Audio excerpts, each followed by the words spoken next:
feeling uncomfortable is okay, and not putting so much pressure on yourself to fit in, and knowing that,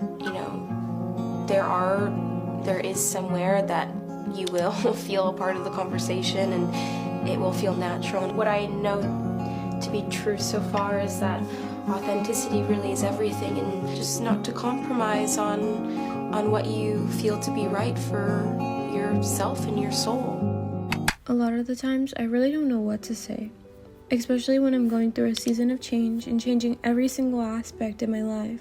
And I think that it becomes extremely overwhelming for me. And I have so many ideas that I don't end up using any of them.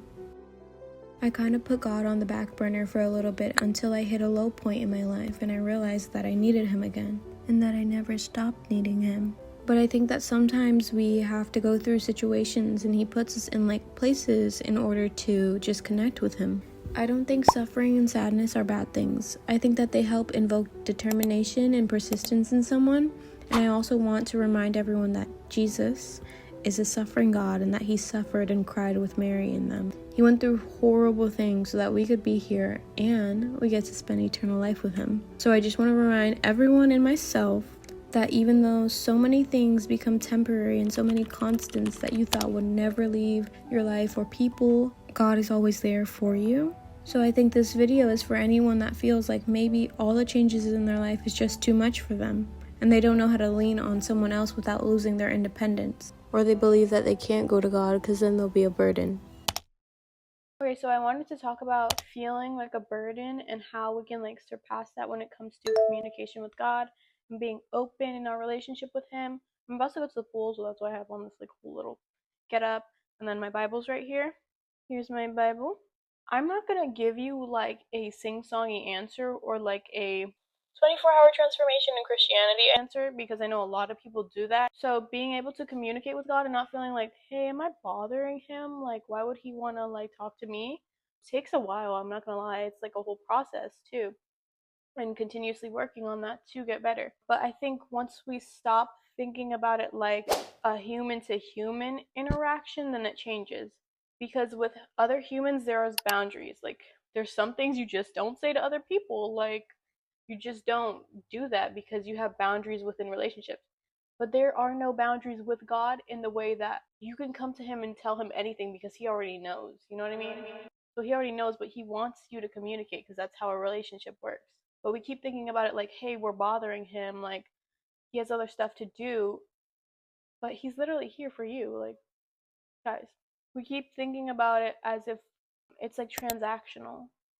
How we do it with each other. Oh, if you get something from this conversation, instead of, hey, I want to have this conversation with someone because I love them and I care about them and I like talking to them. That's how it should be.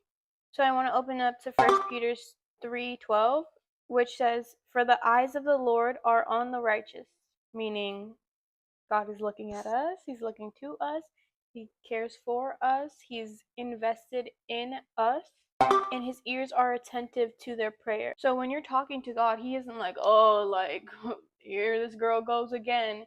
He's like, oh my gosh, my child is confiding in me and loves me and is listening. So instead of being like, oh my gosh, here this girl goes again, God is not like that. He's literally like, oh my gosh, my child is being honest and vulnerable and upfront with how she or he is feeling, and I get to be there for them. You know what I mean? So we always think of it oh my gosh, he's gonna be mad at me, he's gonna be this and that. His anger is different from our anger, and it's always rightfully so.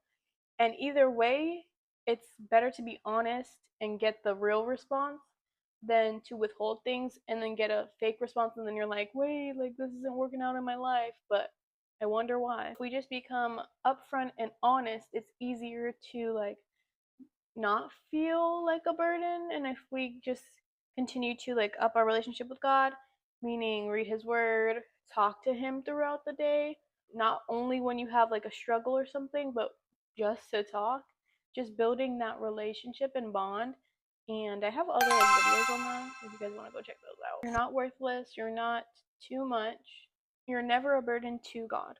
He always wants to hear what you're saying.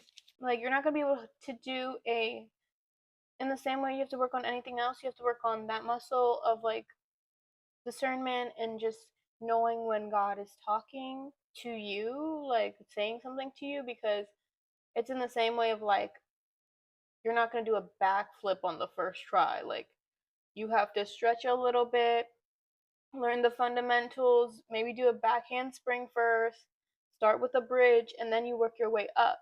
You don't just like do a backflip on the first try. Like, that's crazy. So it's in the same way of working with your relationship with God. And yeah, a lot of times we put so much pressure on ourselves to like say something perfect and make sure our prayers are like, our Father, and it's like, he just wants to hear you. Like, be yourself. Yeah, that's all I got for this portion of the video.